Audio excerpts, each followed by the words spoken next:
আসসালামু আলাইকুম। আজকে আমি আপনাদের সামনে হাজির হয়েছি মজাদার একটি রান্নার রেসিপি নিয়ে। সেটি হচ্ছে লাউয়ের খোসা এবং আলু ভাজি।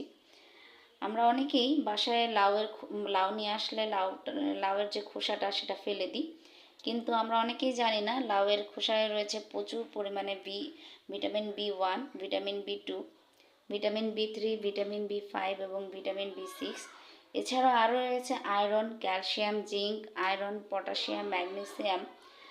এছাড়া আমরা যদি লাউয়ের খোসা খাই, তাতে আমাদের যে সকল সমস্যা দূর হয় তার হচ্ছে গ্যাস, বদহজম, পাইলসের সমস্যা, তালুতে আমাদের অনেকেই জ্বালা পোড়া করে, অনেকেরই সেই জ্বালা পোড়া কমায়, চুল পড়া রোধ করে, এছাড়া আরও অনেক সমস্যা রোধ করে।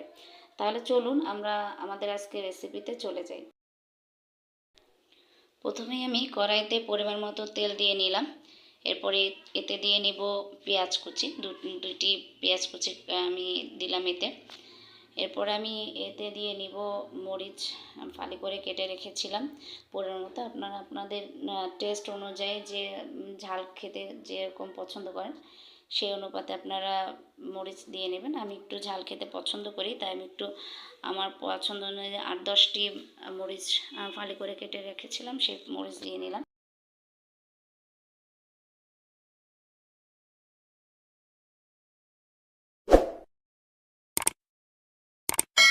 এ পর্যায়ে দিব রসুন কুচি।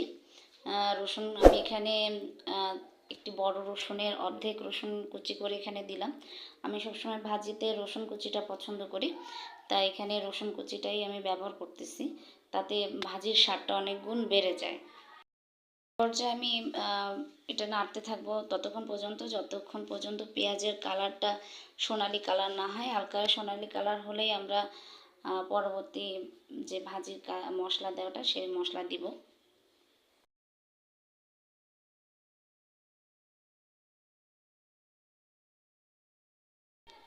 আমাদের পেঁয়াজের কালারটা হালকা সোনালি কালার চলে আসছে। এখন আমরা এতে দিয়ে দিব ধুয়ে রাখা যে লাউয়ের খোসা এবং আলুটা। কারণ আমি আগে মশলাটা না, আমি যে কোনো ভাজিটা আগে পেঁয়াজ এবং এর সাথে মরিচের সাথে তেলের সাথে একটু ভেজে নিই, তাতে ভাজির স্বাদটা অনেক ভালো লাগে, বেড়ে যায় যদি আমি একটু ভেজে নিই। আমি সবসময় ভাজিটা তেলের সাথে একটু ভেজে নিই, পেঁয়াজ মরিচের সাথে, তাই ভেজে নেব সুন্দর করে।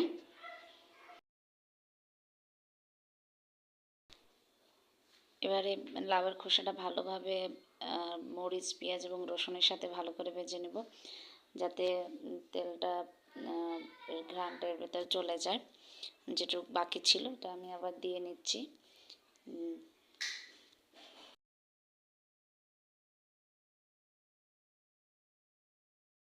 আমি আবার একটু নেড়ে চেড়ে দেবো ভাজিটা, যাতে ভালো করে সবগুলো ভাজি এর সাথে মিশে যায়।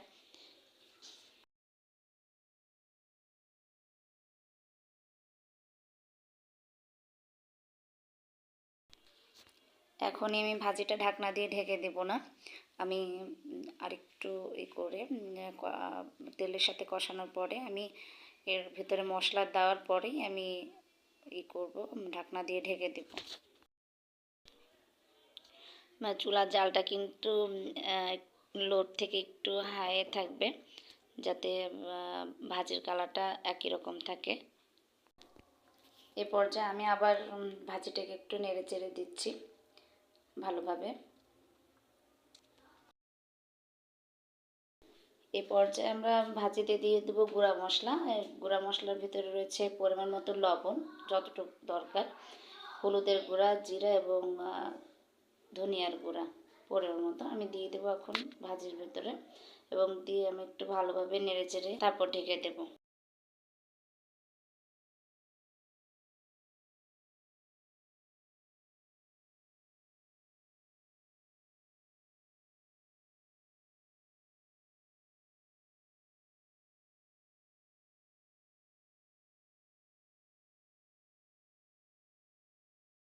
আমি ঢাকনা দিয়ে ভাজিটা ঢেকে দিলাম এবং কিছুক্ষণ পর পর এসে আমি ভাজিটাকে নেড়ে চেড়ে দিব।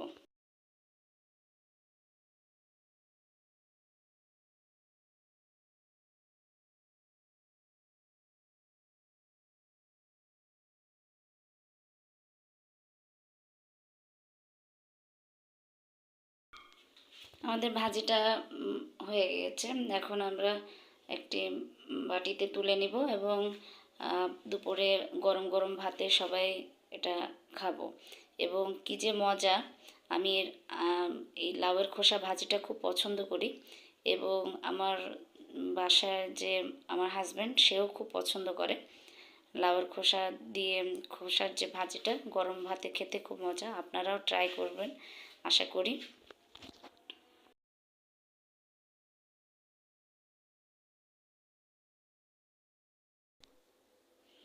আমার লাউয়ের খোসা ভাজি রেডি। এখন আমরা দুপুরে সবাই মিলে খাবো এবং কি যে মজা! আপনারা ট্রাই করবেন এবং আশা করি এরপর থেকে কেউ আর লাউয়ের খোসা ফেলে দেবেন না।